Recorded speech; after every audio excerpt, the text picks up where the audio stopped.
In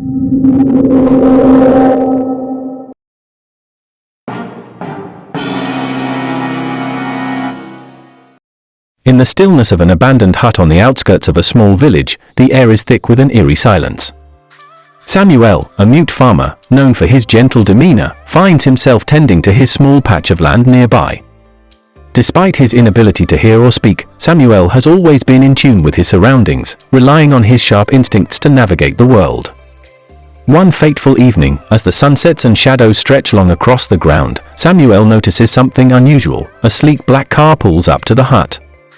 Curious but cautious, he watches from a distance. Moments later, he sees a well-dressed man he recognizes as Senator Danko, a prominent politician known for his influence and power, step out of the vehicle. The senator looks around nervously before entering the hut. Intrigued, Samuel quietly approaches the hut, his heart pounding in his chest. Through a crack in the wall, he peers inside, and his eyes widen in horror. Inside, a masked, hefty assassin stands over Senator Danko, a gleaming knife in his hand. In 3 swift, brutal movements, the assassin stabs the senator in the chest. Blood splatters across the room, and Samuel stifles a gasp, his hands trembling. He knows he must get away before he is seen. As Samuel turns to flee, he accidentally kicks a stone, making a faint noise. The assassin's head snaps up, his eyes locking onto Samuel's retreating figure. In a heartbeat, the assassin bolts out of the hut and into the dense bush, chasing Samuel with relentless speed. Samuel, terrified and disoriented, runs as fast as he can, his breaths coming in ragged gasps. But the assassin is too fast. He catches up with Samuel, knocking him down with a powerful blow to the head. Samuel collapses, unconscious, as the assassin vanishes into the night, leaving no trace behind. The next morning, the police arrive at the scene of the murder. The senator's lifeless body is discovered, and so is Samuel, lying unconscious near the hut. With no other witnesses or suspects in sight, the police quickly jump to conclusions. They arrest Samuel, believing him to be the killer. Unable to defend himself or communicate what he saw, Samuel becomes the prime suspect in the brutal murder of Senator Danko. Detective Olivia Blake, a young but seasoned officer known for her sharp intuition, is assigned to the case. As she reviews the evidence, something doesn't sit right with her. The idea of Samuel, a mute and gentle farmer, committing such a premeditated murder feels wrong. Yet the evidence is damning. Samuel's fingerprints are found on the murder weapon, and his clothes are stained with the senator's blood. The case seems open and shut to everyone but Olivia. Determined to uncover the truth, Olivia digs deeper into Samuel's life. She interviews his neighbors, who all describe him as a kind and harmless man, incapable of violence. Olivia's instincts tell her there's more to the story, and she begins to question how a man like Samuel could have planned and executed such a cold-blooded murder. She spends hours with Samuel, trying to communicate through gestures and drawings, desperate to understand what he might have witnessed. After days of tireless investigation, Samuel begins to recall fragmented memories from the night of the murder. He vividly remembers the assassin's imposing figure and 2 distinctive features, a large snake and axe tattoo across his chest and a noticeable scar on his left hand. These details send Olivia on a new path, searching for anyone who matches this description. Her investigation leads her to an expensive bar on the outskirts of the city, a known hangout for the criminal underworld.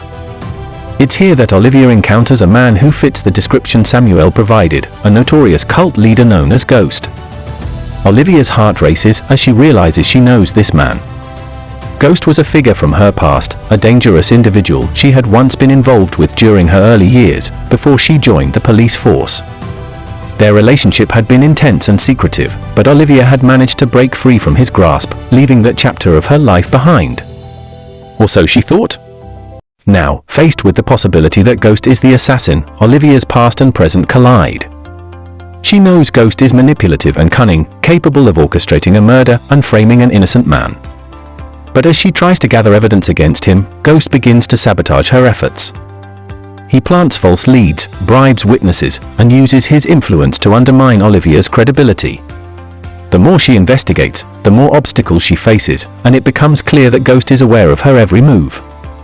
As the investigation turns into a tense cat-and-mouse game, Olivia realizes that time is running out.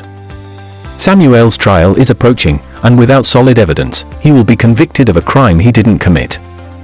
Desperate, Olivia takes a risky move. She decides to confront Ghost directly, hoping to catch him off guard.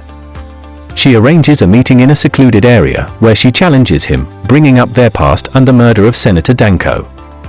Ghost, confident and arrogant, taunts Olivia, reminding her of their past relationship and how she could never fully escape his influence. He admits to the murder, but in a way that leaves Olivia with no concrete proof. However, Olivia had anticipated this. Unbeknownst to Ghost, she's been recording their conversation, capturing his admission on tape. Just as Olivia prepares to arrest Ghost, chaos erupts. A rival cult ambushes the meeting, leading to a violent confrontation. In the midst of the fight, Ghost is severely injured and captured by the authorities. Olivia seizes the moment, ensuring that Ghost is taken into custody. With Ghost now behind bars, Olivia's recorded evidence is enough to exonerate Samuel. The truth about Senator Danko's murder is finally revealed. Ghost had been hired by powerful enemies of the senator, who felt betrayed by a deal involving a large sum of money and a promised political position. Ghost's loyalty came at a price, and when the senator couldn't deliver, Ghost took matters into his own hands. Samuel is acquitted and released, his innocence restored. The media, which once portrayed him as a ruthless killer, now hails him as a tragic hero. Olivia, though haunted by her encounter with Ghost, is promoted for her dedication and tenacity in solving the case. The story concludes with Olivia visiting Samuel in his quiet village. They share a moment of understanding, both having survived a harrowing ordeal. As Olivia walks away, the sun sets on a town that will never forget the silent witness who saw everything and the determined detective who ensured that justice was served.